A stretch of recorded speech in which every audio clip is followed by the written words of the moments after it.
오늘은 이 주신 말씀을 갖고 거룩한 상처가 회복입니다 라는 제목으로 말씀을 전하겠습니다. 자, 우리 같이 한번 읽어봅시다. 우리 설교 제목을 같이 한 목소리로 한번 읽습니다. 시작. 거룩한 상처가 회복입니다. 그래. 어떻게 상처가 회복이 될 수 있을까요? 참 딜레마입니다. 여기 있는 하나님에 대한 의식, 하나님을 사랑하거나 아니면 믿음이 있는 자들이 이 세상을 살아가면서 고민하는 한 지점이 바로 어떻게 상처가 치유와 회복으로 가는 길이겠느냐, 이 고민이 충분히 들릴 만합니다. 그러나 성경은 분명히 얘기하죠. 이따가 우리 차분히 한번 말씀을 들어가 보면서 살펴보도록 하겠습니다. 아무튼 오늘 설교 제목은 거룩한 상처가 회복입니다. 각 나라마다 골머리를 앓고 있는 게 있는데, 그건 뭐냐면 요즘은 이제 지구촌이란 단어를 쓸 만큼 각 나라의 어떤 경계들이 허물어지고 있습니다. 물론 지금은 제3시대를 지나서 어떤 인류학자는 제4시대라고 얘기합니다. 지구촌의 장벽이 허물어지고 다시 세워지고 있다. 그것이 지금 총성 없는 무역전쟁이다.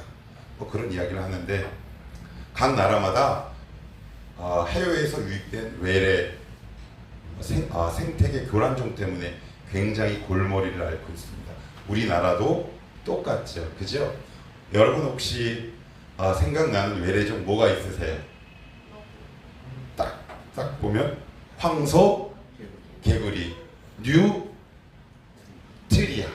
그래서 제가 한번 여러분 요번에 최근에 뉴스를 보시면 황소, 개구리 뉴스에서 본 적 있으세요? 뉴트리아는 없어요. 이게 왜 그럴까요? 제가 예전에 한번 한 다큐멘터리를 봤더니 두 가지 이유 때문이래요. 첫째는 독특한 대한민국의 자연환경. 사계절이 뚜렷해요. 더울 때는 40도, 추울 때는 영하 15도에서 20도, 1년의 온도가 약 60도 가까이 나는 나라는 전 세계에서 거의 대한민국 유일하대요. 그러니 외국에서 온 이 외래 개체들이 적응을 할 수가 없는 거야. 산란을 해놓으면 홍수에 떠내려가고, 그거 지나서 또 산란을 해놓으면 영하 20도에 알들이 꽝꽝 얼어버리고, 그리고 또 두 번째는 우리나라 토종들이 무서워. 이 황소개구리가 어떻게 지금 이렇게 적정 개체수를 지나서 이게 유지가 되냐면, 황소개구리가 뱀도 잡아먹었어요. 그죠? 아시죠? 그래서 민물에 있는 모든 토종 고기들을 다 잡아먹었는데, 휴직이라는 게 있대. 이게 뭐냐? 외래종들이 자기의 영역 안에 딱 들어오면 그 고유한 생물들이 관찰을 한답니다. 요 놈은 먹어도 되는 건가, 안 먹어도 되는 건가. 그러니 딱 우리나라에 강력한 물고기가 한 마리 있어요. 가물치. 가물치가 두고 봤던 거야. 요 놈을 먹어도 되나. 그런데 맛있거든. 그래가지고 이 가물치가 황소개구리를 잡아먹는데, 많이 먹을 때는 한 번에 5마리의 황소개구리를 잡아먹기도 한대. 엄청나죠. 그리고 또 그것뿐만 있느냐, 우리나라 이종 생태계 보호종 가운데 하나였던 살쾡이, 일명 살기, 어느 날 휴지기를 딱 지나서 황소개구리를 보니까 고단백질인 거야. 그래서 그 단백질 투성이 황소개구리를 잡아먹어서 지금은 우리나라에 황소개구리로 인한 생태계의 교란이 현저하게 줄었대. 요것뿐만 있는 게 아니에요. 뉴트리아도 있어요. 뉴트리아도 역시 마찬가지야. 이 살쾡이는 고양이과 동물이잖아. 고양이는 뭐 잘 잡아요? 쥐. 뉴트리아가 뭐처럼 생겼어요? 큰 쥐처럼 생겼잖아. 이게 또 먹어보니까 일미였나 봐. 그래서 우리나라 지금 그 살쾡이 개체수가 오히려 뉴트리아나 황소개구리 이전보다 개체수가 오히려 늘었다고 얘기하더라고요. 그런데 외래종은 아니지만 우리나라 연안가에 아주 어부들의 골칫거리가 하나 있어요. 혹시 들어보셨나요? 불가사리. 그래서 어부들이 그물을 이렇게 끌어올렸을 때 불가사리 하면 침을 퇴뱉고 그것을 버려요. 왜? 가져가도 쓸데가 없는 거야. 그런데 그 모습을 본 우리나라 과학자들이 불가사리를 두고 몇 년에 걸쳐서 연구를 하기 시작한 끝에 드디어 3가지 제품이 나옵니다. 첫째, 눈 오면 뭐 뿌립니까? 제설제. 제설제가 불가사리로 합니다. 그런데 요 제설제가 반려인들에게 큰 환영을 받는데요. 왜냐하면 전에는 화학물질이라 제설제를 뿌린 도로에 강아지가 산책하고 오면 발바닥이 상했대요. 근데 지금은 상하지가 않아요. 왜? 천연 재료라. 두 번째, 이 불가사리가 질소, 마그네슘, 칼슘이 많아서 어디에 좋냐면 천연 비료에 최고예요. 그리고 세 번째, 마스크팩을 만든답니다. 우리나라 과학자들 대단해요. 그러니까 우리나라는 먹을 수 있으면 우리나라에 뿌리 못 내려요. 그죠? 얘 갑자기 제가 이야기를 왜 하냐면 오늘 말씀 때문에 그래요. 우리 1절을 한번 봅시다. 1절. 119편 1절입니다. 119편 1절입니다. 자, 우리 1절 한번 읽어볼까요? 시작. 행위가 온전하여 여호와의 율법을 따라 행하는 자들은 복이 있음이요. 여기 보시면 행위가 온전하여 여호와의 율법 나오죠? 율법. 176절 맨 끝절 한번 읽어봅니다. 176절입니다. 176절입니다. 같이 한번 읽어볼게요. 자, 176절입니다. 시작. 이른 양같이 내가 방하오니 주의 종을 찾으소서. 내가 주의 계명들을 잊지 아니함이니이다. 주의 계명이 나옵니다. 이 주의 계명이 뭘까요? 율법이 뭘까요? 결국 말씀입니다. 시편 119편은 1절로부터 176절까지 모든 절마다 하나님의 말씀을 상징하는 율법, 계명, 율례가 한 절도 빠지지 않고 빼곡하게 기록되어 있습니다. 예외가 없습니다. 집에 가서 한번 읽어보십시오. 굉장히 놀랍습니다. 어떻게 한 절도 안 빠지고 하나님의 말씀을 상징하는 이 율법, 규례, 계명들이 계속 들어가 있을까? 이유가 있습니다. 우리의 인생은 말씀으로 시작해서 말씀으로 마무리되는 거죠. 왜 아침 시간에 하나님 말씀 앞에 겸손히 무릎 꿇는 게 왜 중요하냐면 하루의 모든 주권을 말씀의 주권과 통치권 아래 우리 가운데 두게 하는 거죠. 그리고 우리 인생의 마지막을 말씀으로 마무리해요. 그리고 왜 이렇게 1절로부터 176절까지 하나님의 말씀을 상징하는 단어가 한 절도 빼놓지 않고 기록되었느냐? 우리 살다 보면 문제가 굉장히 많아요. 한번 예를 들어 봅시다. 우리가 희로애락 가운데 구체적으로 우리의 삶의 문제로 다가오는 것들이 있습니다. 물질적인 어려움이 있고요. 인간관계 어려움이 있습니까? 없습니까? 취업, 진로, 진학 너무 많지요. 너무 많아요. 집에 가면 집에 있는 문제.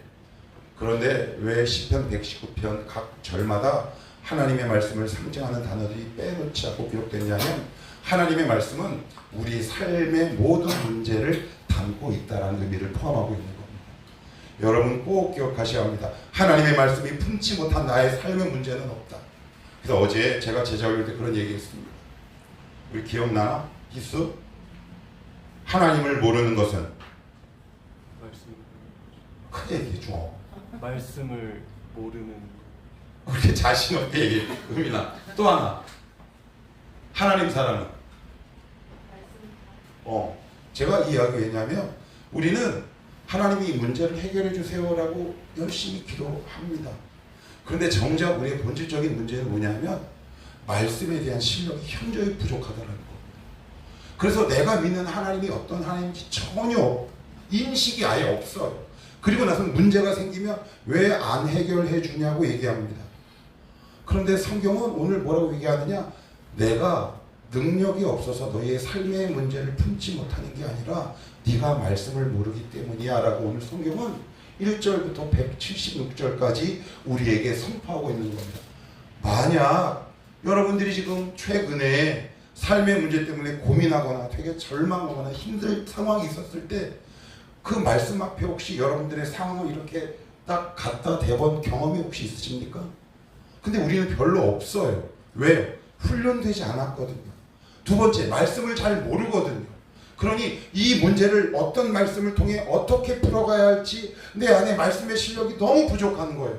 왜요? 읽지도 않죠? 듣지도 않죠? 묵상하지도 않죠? 암송하지도 않죠?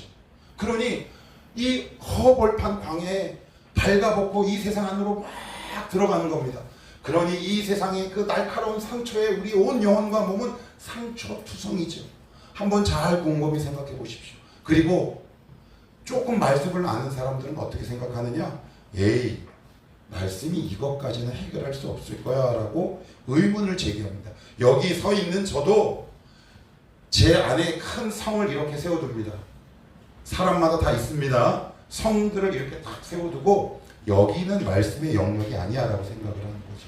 그런데 오늘 이 말씀은 뭐라고요? 1절부터 176절까지 하나님의 말씀이 한 구절도 빠지지 않는다. 어떤 의미라고요? 우리 삶의 문제를 해결하지 못할 문제는 말씀 안에 없다라고 얘기합니다. 그러면 아까 뉴트리아 얘기는 왜 했을까? 불가사리 이야기는 왜 했을까?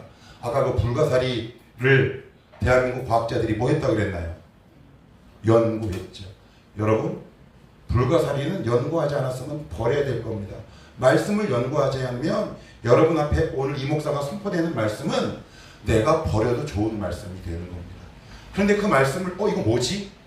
집에 가서 한번 재밌는 비유를 한데 이번 주 우리 건영이가 사고를 쳤어. 좋은 사고. 토요일 날 아침에 일어났는데 건영이가 선곡한 은혜라는 곡이 하루 종일 막 은혜 막 입에서 막 나만 그런가? 아침에도 막 흥얼 그래. 그러다 보니까 삶이 너무 평안 있고 기쁨이 있더라고. 고마워 건영아. 좋은 곡 선곡해줘서 앞으로도 좀 잘 부탁해. 예. 아니 하물며 찬양이라는 한 곡을 갖고 하루 종일 내가 읊조리고 흥얼거렸다면 하나님의 말씀을 흥얼거리고 읊조리면 내 삶에 어떤 영향과 거룩한 영향이 내 삶 속에 미치겠습니까? 우리 한번 우리의 삶을 한번 돌아가 보십시다. 여러분 하나님의 한 구절을 말씀을 갖고 연구해 본 적 있으십니까? 조사해 본 적은 혹시 있으십니까? 없어요. 있습니까? 거의 없을걸요. 제자 훈련 때 한 1년만 반짝하고 안 하지. 자, 그러면 그 말씀에서 멀어졌을 때 그럼 하나님이 이 말씀을 통해 우리에게 어떤 작업을 걸어오실까? 두 가지만 살펴보고 오늘 말씀을 정리하겠습니다. 20절 여러분 한번 읽어보시겠어요? 20절입니다. 119편 20절입니다. 시작. 주의 계획을 항상 사모함으로 내 마음이 상하나이다. 이상하죠? 여러분 눈치채셨어요? 저는 이 본문이 굉장히 의미 있게 다가왔어요. 하나님의 말씀을 묵상하고 사모하는데 내가 마음이 상했대. 그래서 제가 혹시 다른 뜻이 있나라고 히브리 주석과 사전을 찾아봤는데 세 가지 가운데 두 가지가 있어요. 첫째는 부숴버리다. 그리고 두 번째는 어떻게 되느냐? 발로 밟아 으깨다. 여러분들 호도 같은 걸 발로 팍 으깨잖아요. 그런 말씀 앞에 서면 내 영혼이 으깨지고 부서진답니다. 말씀을 묵상하면 평안이 와야죠. 그죠? 그래서 저는 아침 기도회 때 이것을 여러분들에게 이렇게 표현하고 싶습니다. 한번 따라 하시겠습니까? 말씀으로 인한 거룩한 상처. 여러분 말씀으로 인한 거룩한 상처가 혹시 있었던 경험이 있으십니까? 말씀이 확 찔려서 이 말씀 때문에 내 삶이 바뀔 수도 있겠구나 라는 경험이 혹시 최근에 있으십니까? 우리는 되게 오해하죠. 말씀을 딱 붙들면 그냥 좋고 행복하죠. 그러나 그 전에 단계가 있어요. 왜요? 하나님은 우리의 영혼의 고름을 이렇게 째시거든요. 이유를 댈까요? 히브리서 그 유명한 4장 말씀. 하나님의 말씀은 살았고 운동력이 있어 좌우의 날선 어떤 검보다도 예리하여 혼과 영과 및 관절과 골수를 찔러 쪼개요. 그게 무슨 얘기예요? 거룩한 상처가 내 영혼에 생긴 거예요. 그런데 하나님은 어디를 째시냐면 고름을 째십니다. 고름을 째면 아플까요? 안 아플까요? 엄청 아픕니다. 여러분 우리가 하나님 말씀을 어떨 때 잘 해야 되냐면 내 귀에 잘 안 들리고 나를 껄끄럽게 하는 거 있죠. 예를 들면 한번 이런 깊이로 한번 들어봅시다. 제가 전임 전도사 시절에 담임 목사님이 그냥 이렇게 11조기를 지나가다 딱 했는데 갑자기 전화가 왔어요. 이진성 전도사님 되시죠? 네. 그런데 그 교회 목사님은 왜 설교를 그딴 식으로 해요? 제가 누군지 목소리 알아요. 그렇게 저에게 말하면 안 되는 거예요. 그래서 제가 모른 척 하려다가 아무개 집사님이시죠? 그랬더니 아니래. 두 번 물어봤어요. 맞대. 근데 집사님, 담임 목사님에 대한 그 교회 그 사람이라고 하시면 안 되죠. 그 내용의 핵심이 뭐냐? 저에게 전화한 핵심이 뭐냐? 아니 11조 사정상 못 낼 수도 있는데 그걸 그렇게 얘기하면 어떻게 해요? 그런데 제가 그 자리에 있었잖아요. 그분은 담임 목사님 설교가 어떻게 했냐면 이렇게 했어요. 가이사의 것은 가이사에게. 그 다음 뭐예요? 하나님에게. 그래서 하나님께 바쳐야 될 거 혼란스럽게 하지 마십시오. 그것 가운데 하나가 11조입니다. 이렇게 가볍게 얘기했어요. 그런데 뭐가 도둑이 제발 저린 거죠. 그러고 나서 교회를 떠났다가 5년 후에 돌아왔다는 얘기를 나중에 들었어요. 하나님이 오늘 여러분들에게 말씀하실 때 내가 정말 받기 싫은 게 있단 말이에요. 근데 그건 뭐냐? 여러분 염증을 하나님의 말씀으로 이렇게 쪼개는 거예요. 그럴 때 많은 사람들이 어떻게 하는 줄 아세요? 위로받는 곳으로 찾아갑니다. 제가 신학교 다닐 때 지금도 기억하는 분이 계세요. 이분의 호가 뭔지 아세요? 김자연이야. 내 추억. 근데 이분이 비전이 하나 있어. 제가 예전에 한번 말씀드린 기억이 있어요. 이분은 교수에서 은퇴하시고 나서 엽총을 하나 구입할 거래요. 그래서 물어볼 거 아니에요. 왜요 교수님? 그랬더니 나는 은퇴하면 경상도 분인데 저기 곤지암에다가 매일매일 출근할 거래. 왜요? 그랬더니 골프장 지으려고 오는 놈 머리통 쏴 죽일 거래. 그래서 자연이에요. 근데 그분이 늘 하는 얘기가 있었어요. 그건 뭐냐? 너희들은 실력 좋은 의사가 되어야. 실력 좋은 의사가 있는 교회가 진짜 교회다. 20년도 훨씬 더 지났습니다. 지금도 제 내일에 남습니다. 많은 사람들은 착하고 좋은 목사만을 찾는데 교회의 본질은 그 영혼의 아픔을 째고 치유하도록 만드는 교회이다. 오늘 이 자리에 여러분들 왜 오셨어요? 물론 위로 받아야죠. 그러나 만약에 하나님의 말씀이 여러분들의 마음을 확 찌른다면 그 자리에서 피하시겠습니까? 거룩한 상처가 곧 치유인 이유가 바로 여기 있어요. 하나님의 말씀은 우리 영혼 가운데 이렇게 돌아다니다가 염증이 있는 곳에 딱 멈춰섭니다. 그래서 그 부분을 반복해서 찌르기 시작해요. 그게 어떨 때 그러냐면 내가 도저히 내키지 않아. 이 말만 하면 나의 발작 버튼이 올라오는 것이 지금 나에게는 영혼의 염증인 부분입니다. 그 부분을 하나님 앞에 용기 있게 내놓으셔야 합니다. 너 이거지? 너 이거지? 그럴 때 도망가지 말아야 돼요. 그런데 많은 성도들은 이렇게 합니다. 세상에는 똑같이 상처받습니다. 세상의 상처는 어떤 상처를 주냐? 여러분들의 맨살의 상처를 내죠. 그리고 나서는 하나님 앞에 와서 이렇게 얘기합니다. 저 하나님께 상처받았어요. 하나님은 성도에게 상처를 주는 분이 아닙니다. 염증의 상처를 내는 것이 상처입니까? 수술입니까? 좋은 거죠? 거룩한 것 아닙니까? 그런데 우리는 세상에 나가서 나의 외모, 학벌, 나의 게으름, 이 모든 나의 연약함과 죄 때문에 받은 상처를 하나님 앞에 모든 것을 핑계를 갖고 올려드려요. 그러고 나서는 상처받았대요. 오해하시면 안 됩니다. 하나님은 여러분들에게 결코 상처 주지 않는다. 무슨 상처를 주신다? 거룩한 상처를 주신다. 무엇을 통해? 말씀을 통해 주시는 거예요. 그래서 이따가 청모임 때나 아니면 여러분 이따가 기도할 때 최근에 아니면 오늘 설교 중에 이게 이렇게 걸리지? 라는 말씀이 있어요. 그 말씀을 붙들고 씨름하셔야 되는 거예요. 하나님 제 골문 부분이 여기입니다. 하나님 제 골문 부분이 지금 여기 있습니다. 제 물질이 걸렸습니다. 하나님 건강이 걸렸습니다. 인간관계가 지금 저에게 염증이 나버렸습니다. 하나님 이 사실을 피하지 않도록 도와주시고 하나님 앞에 정직하게 서게 하옵소서. 그래서 많은 사람들이 교회 와서 말씀을 통해 딱 상처받으면 교묘하게 이런저런 이유와 핑계를 대서 다른 교회로 옮겨가는 것이죠. 그런데 잘 생각해 보십시오. 혹시 그것이 말씀을 통해 여러분들의 상처를 드러내는 하나님의 은혜였다면 어떻게 하시겠습니까? 그것이 여러분들을 치유하시기 위한 하나님의 사랑의 배려였다면 어떻게 하시겠습니까? 다른 교회로 옮겨가면 그 상처가 해결되겠습니까? 그 자리에서 하나님 앞에 영혼의 가슴을 열어가십시오. 하나님, 제가 여기서 치유받겠습니다. 그 말씀 앞에 서겠습니다. 저 사람 때문에 상처받았는데 아니요. 말씀이 육신이 되어 하나님은 때로는 누군가의 메시지를 통해 나에게 하나님의 음성을 주시기도 하는 거죠. 그래서 세상에서 상처 많이 받은 사람들이 어떻게 되느냐? 하나님을 원망을 많이 합니다.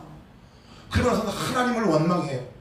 자, 그러면 이 원망하는 마음이 가득하면 우리에게 나타나는 말씀 앞에 대하는 태도가 21절에 이렇게 써 있어요. 한번 읽어보실게요. 21절입니다. 시작. 교만하여 저주를 받으며 주의 계명들에서 떠나는 자들을 주께서 부리셨나이다. 여기 보시면 주의 계명들에서 어떻게 해요? 떠나는 그 뿌리가 뭐랍니까? 교만이랍니다. 좀 너무 세지요? 그런데 성경에 그렇게 적혀 있는데 하나님 말씀에 불순종하고 그 자리를 이탈하는 그 핵심이 뭐냐면 교만이랍니다. 그래서 제가 아침 기도회 때도 말씀드렸듯이 제가 아주 좋아하는 영국의 강의 설교 가운데 마틴 로이드 존스 목사가 타계하기 전, 소천하기 전에 그 몇 년 전에 영국 런던에서 기독교 관계자 기자를 만나서 이런 인터뷰를 합니다. 목사님, 현대인들은 병들었다고 얘기하는데 목사님이 보시기에 현대인들의 가장 큰 문제는 뭐라고 생각하십니까? 이 질문을 던져요. 그랬더니 그 마틴 로이드 존스 목사가 약간 답답하고 약간 혀가 막힌 그 목소리로 그분 영어로 했습니다. 저는 한국어로 하고 이렇게 얘기하죠. 그것도 물론 맞습니다. 그러나 인간의 가장 본질적인 문제는 하나님께 반역했다는 것입니다. 교만은 곧 반역입니다. 한 나라에서 가장 큰 형량이 선고되는 범죄가 뭔가요? 반란입니다. 여러분, 불순종을 당연한 거라고 생각하면 여러분의 인생이 순탄하지 않습니다. 꼭 기억하셔야 합니다. 하나님 말씀 올 때 제가 아침 기도회 때 3단계를 말씀드렸어요. 내가 지금 상처가 너무 많아. 그래서 말씀이 탁 들렸을 때 어떻게 생기느냐? 자, 한번 따라합시다. 적대감. 하나님 말씀 딱 듣고 적대감을 표현한 사람 창세기에 나오는데 모와 아벨, 가인과 가인이 이렇게 하나님 앞에 대답합니다. 내 아우 아벨이 어디 있느뇨? 그랬더니 가인이 뭐라고 얘기합니까? 내가 아우를 지킨 자니까. 하나님 앞에 적대감을 갖고 하나님을 떠납니다. 말씀이 내가 딱 들렸는데 내 안에 적대감이 있다? 빨리 무릎 꿇으셔야 합니다. 누군가의 말이 나에게 적대감으로 들리십니까? 빨리 무릎 꿇으셔야 합니다. 하나님의 말씀이 여러분들에게 적대감으로 다가갑니까? 그러면 그 자리에서 무릎 꿇으셔야 합니다. 그것은 다른 말로 교만이요. 뭐라고요? 반역. 그래서 제가 이렇게 들어봤더니 REBEL, 레벨이라는 단어를 사용했더라고요. 마틴 로이드 존스 목사가. 그래서 21절 저 끝에 단어 있죠. 떠나다라는 단어 있잖아요. 떠나다라는 말을 히브리어로 제가 한번 찾아봤더니 이렇게 돼 있어요. 하나님이 하라는 일을 뻔히 알고 있음에도 불구하고 그 하나님의 말씀에 반역하는 행위, 그런 의미도 포함돼요. 그러니까 교만 이퀄 뭐라는 겁니까? 반란이라는 겁니다. 지금 혹시 하나님 말씀 앞에 여러분들은 어떠한 자세와 태도를 유지하고 있으십니까? 적대감입니까? 그럼 두 번째 스텝은 뭘까요? 이건 책에서 본 게 아니라 제 경험을 토대로 얘기하는 겁니다. 두 번째 스텝은 이겁니다. 불쌍하십시오. 하나님 순종할 힘을 주십시오. 마지막 단계가 뭘까요? 따라합시다. 네, 알겠습니다. 네, 알겠습니다. 뭐라고요? 네, 알겠습니다. 적대감, 하나님의 궁유를 호소하는 기도. 마지막, 네, 알겠습니다. 하나님은 말씀을 통해 여러분들을 아마 추적해 가실 겁니다. 우리가 너무나 잘 아는 요나도 하나님 말씀에 대해서 적대감을 갖고 있었어요. 아닌데요? 하나님이 요나에게 어디 가라 그랬어요? 어디 가라 그랬어요? 니느웨. 왜 안 가요? 니느웨에 대한 적대감이 있었거든요. 그 말은 누구에 대한 적대감이 있었다는 거예요? 하나님 말씀에 대한 적대감이 있었다는 거예요. 그러나 하나님은 요나를 포기하지 않습니다. 그를 어디까지 끌고 갑니까? 물고기 뱃속까지 하나님이 말씀을 통해 추격하십니다. 여러분들, 그리스도인 성도의 특권이 뭔지 아십니까? 내가 하나님 향해 적대감을 가질 수 있습니다. 아니, 가지면 안 되지만, 그렇지만 하나님은 그냥 두시지 않습니다. 그 자리에 올 때까지, 요나가 니느웨라는 그 자리에 갈 때까지 여러분들의 인생을 하나님의 말씀이 끝까지 추격하십니다. 그래서 내가 있어야 할 자리에 반드시 세우십니다. 대신에 물고기 뱃속에까지는 가지 말기를 축복합니다. 다시 말씀드립니다. 말씀을 들을 때 내 안에 적대감이 있다? 어떻게 하시라고요? 그냥 그 자리에서 무릎 꿇으셔야 돼요. 하나님, 이 말씀 떠오르면 적대감이 들어요. 이 목사가 20대 30대 초반까지 가장 적대감이 들었던 말, 순종이라는 단어였습니다. 이 앞에 있는 목회자가 순종이라고 하면 저는 어떤 책을 사서 봤는 줄 아십니까? 합동측 신학 학자들의 책을 봤습니다. 왜요? 그들은 은혜를 강조하거든요. 순종은 부차적인 것처럼 느껴지거든요. 그래서 순종이라고 설교 안 하는 교회를 찾아다니기 시작했습니다. 왜 그랬을까요? 저의 신학적 이유가 높을 거라고 생각했는데 나중에 제가 불순종하고 고난받고 매맞고 아프고 난 이후에 뭘 깨달았냐면 내가 순종을 적대하는 적대감이 있었구나라는 걸 제가 알았습니다. 시간이 좀 걸렸어요. 그러니 여러분은 이 못난 이 목사의 전철을 밟을 필요는 없다 싶습니다. 이렇게 기도합시다. 하나님, 제 말씀 앞에 적대감이 생깁니다. 하나님, 이 적대감은 세상에서 받은 상처로 시작된 것 같습니다.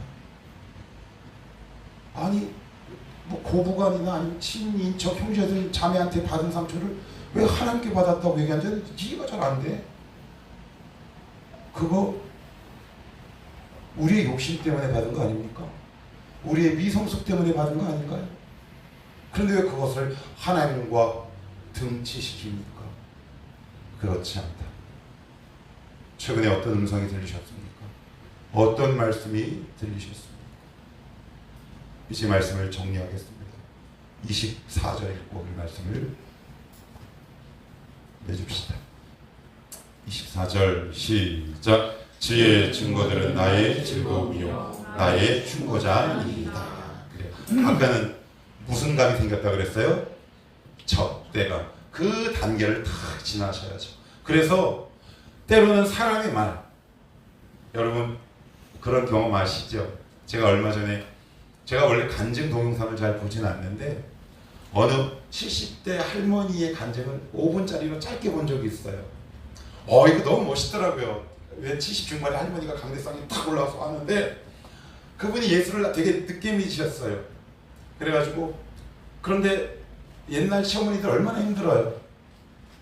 그런데 이렇게 딱 교회를 딱 갔는데 갑자기 그 귀에 가장 크게 들리는 게 네 시어머니를 잘 모셔라 그러더래요. 짜증나. 저 인간을 내가 어떻게 잘 모십니까? 그 하나님 앞에 싫다고 그랬대요. 근데 교회만 가면 하나님이 시어머니를 잘 모시라, 시어머니를 잘 모시라 그러더래요. 그러더니 나중에 그분이 하나님 앞에 이렇게 결단했대요. 제 힘으로는 안 되니 하나님 도와주십시오. 그래서 극복한 이후에 그분이 나중에 이렇게 얘기하더라고요. 곰곰이 생각해보니까 눈에 보이는 시어머니를 존경하지 않는데 하나님을 존경하기는 어렵겠다 싶더래요. 그리고 나서는 그 시어머니를 존경하라는 그 말씀이 적대감이 생길까요? 아멘이 들었을까요? 그게 24절이죠. 즐거움이 된 겁니다. 하나님이 여러분을 여기까지 끌고 가십니다. 아멘. 네, 맞습니다. 요한계시록 22장 21절은 어떻게 끝난다? 무슨 단어로 끝난다? 아멘으로 끝난다. 아멘의 뜻은 뭐다? 네. 네. 여러분의 인생이 네로 마무리되기를 바랍니다. 하나님의 말씀이 여러분의 인생을 통치하기를 바랍니다. 말씀 안에 있는 다양한 은혜와 은사와 그 놀라운 축복들을 여러분들이 흘려보내지 마시고 불순종하는 것을 당연하거나 이런저런 이유와 핑계대지 마시고 하나님 앞에 적대감을 사라지게 하나님 앞에 긍휼을 구하시며 오늘도 겸손히 말씀의 주권과 통치 앞에 무릎 꿇는 이 시대에 지혜 있고 능력 있는 크리스찬들이 되시기를 주님의 이름으로 축복합니다.